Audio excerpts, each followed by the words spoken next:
En septiembre de 1811 ascendió vertiginosamente al poder el triunvirato. Y lo que los libros dan a entender es siempre la gran disputa de poder entre los que tienen y los que no. ¿Qué es filosóficamente lo que piensa uno de otro?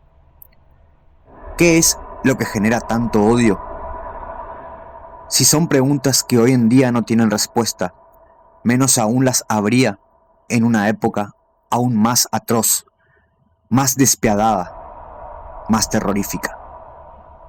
El degüello y ahorcamiento eran tan comunes como lo eran en las épocas romanas.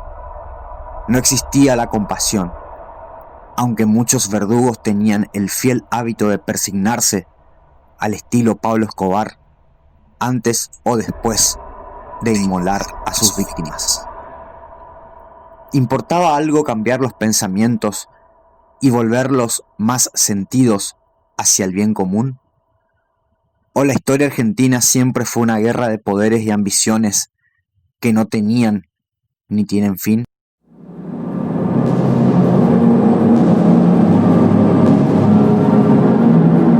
El triunfo sobre los orilleros fue festejado en Buenos Aires. ¿Quiénes eran los orilleros? Eran los integrantes de lo que hoy se denomina clase baja, el pueblo, el populacho. Beruti, que fue un escritor contemporáneo a nuestros personajes, escribió en sus memorias: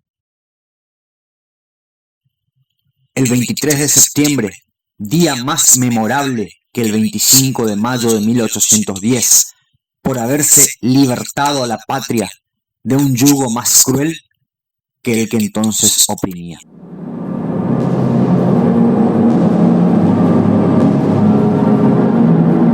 Saavedra fue injuriado por supuestas comunicaciones con la infanta Carlota. Se lo fue destituyendo sistemáticamente de sus cargos. Martín Rodríguez fue separado del regimiento de húsares. Y Campana, ya sabemos por lo que pasó, siempre y cuando hayas visto el video pasado.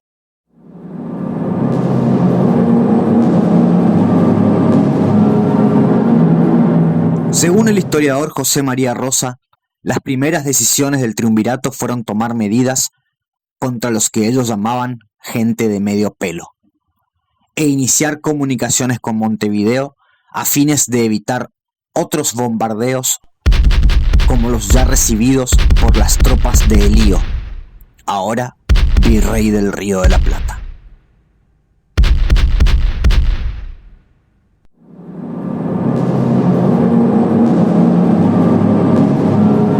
Si bien el famoso primer triunvirato fue formado por Feliciano Antonio Chiclana, Manuel de Zarratea y Juan José Paso, el alma del mismo, como había sido Mariano Moreno en la primera junta, o Funes y Campana en la junta grande, fue el secretario Bernardino Rivadavia. Para algunos, este fue un hombre relacionado al iluminismo, es decir, a la sabiduría y al conocimiento. Pero decía José María Rosa que en realidad jamás escribió un libro, ni redactó notas en periódicos, ni nada de las cosas que hacían los funcionarios famosos en el Río de la Plata, y que solo poseía un desorden de conocimientos generales. Según la historiadora Teresa Egert Brass, Mariano Moreno opinaba de Rivadavia, usurpaba el aire de los sabios y afectaba a ser grande en todas las carreras cuando en ninguna ha dado el primer paso.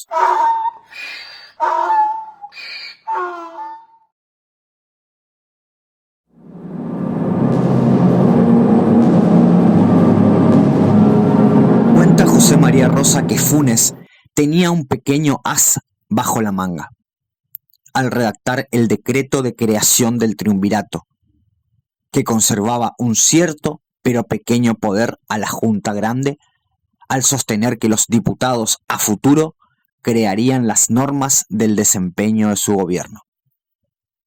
Según el revisionista Rosa, la Junta Grande, que ahora se llamaba Junta Conservadora y representaba a los diputados del interior, tuvo una existencia fantasmal, pues ni siquiera los sueldos de los integrantes eran abonados por Buenos Aires.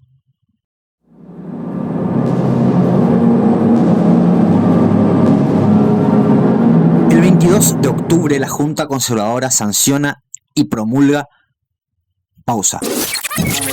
Sancionar una norma hoy en día es el acto mediante el cual el Congreso aprueba un proyecto de ley que luego debe ser controlado por el Ejecutivo.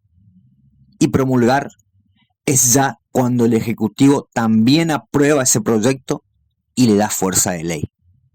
¿Estamos? Bien. Decíamos que el 22 de octubre la Junta Conservadora sanciona y promulga el reglamento orgánico, el cual por primera vez establece la división de poderes y denomina al territorio Provincias Unidas.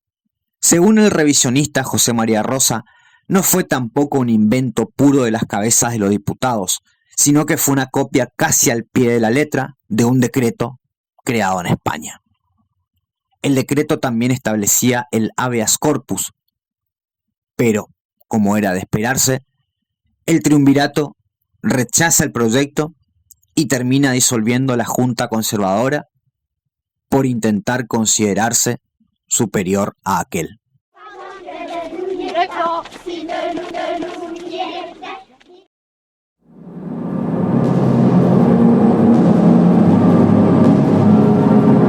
El 22 de noviembre de 1811, el triunvirato dicta el Estatuto Provisional del Gobierno Superior de las Provincias Unidas del Río de la Plata a nombre de Fernando VII. Véase como aún continuaba vigente la máscara fernandina. Era una pequeña constitución que, por si fuera poco, dotaba al Poder Ejecutivo del poder máximo y metía el mismo verso de siempre de comprometerse a citar a los diputados del interior a formar un Congreso.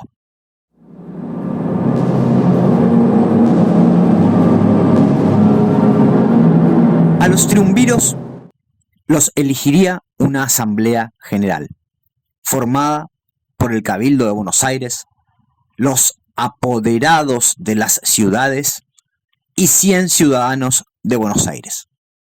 Una democracia bastante aristocrática, ya que seguía siendo solo una parte de la población porteña quienes tenían un cierto derecho al voto, contrario a lo pretendido una vez por Campana, quien deseaba sumar entre los votantes además vecinos de Buenos Aires.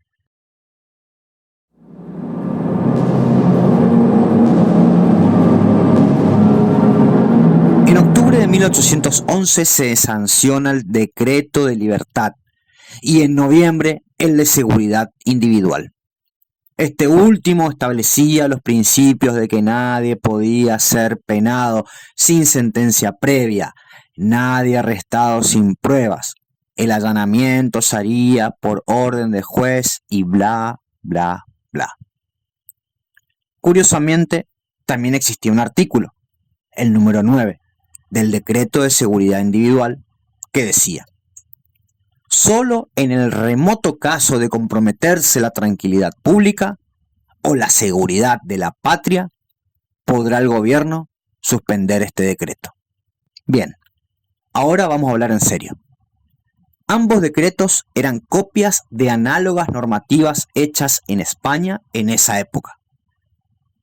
Eso es lo de menos, pues nadie reclamó la aplicación de los mismos cuando fusilaron a los patricios que encabezaron la Revolución de las Trenzas, o la obstaculización que, según José María Rosa, tuvieron sobre el intento de resurgimiento de la sociedad patriótica, a la cual le otorgaron permiso siempre y cuando no contradigan al gobierno de turno, o peor aún, cuando se fusilaba a Álzaga sin ni siquiera intentar aplicar el artículo 9 que mencionamos.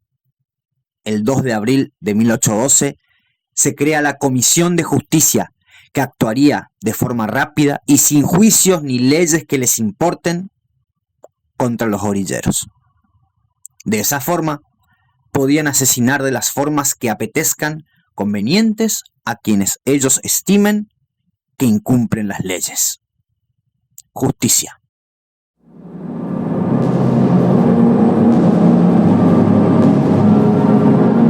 El comienzo del triunvirato como poder ejecutivo de Buenos Aires consiguió en lo económico la apertura hacia las importaciones, donde Inglaterra estuvo presente desde siempre. Para José María Rosa y Felipe Piña, este ingreso de mercadería inglesa destruía el comercio nativo. Los productos extranjeros eran mucho más baratos que los nacionales.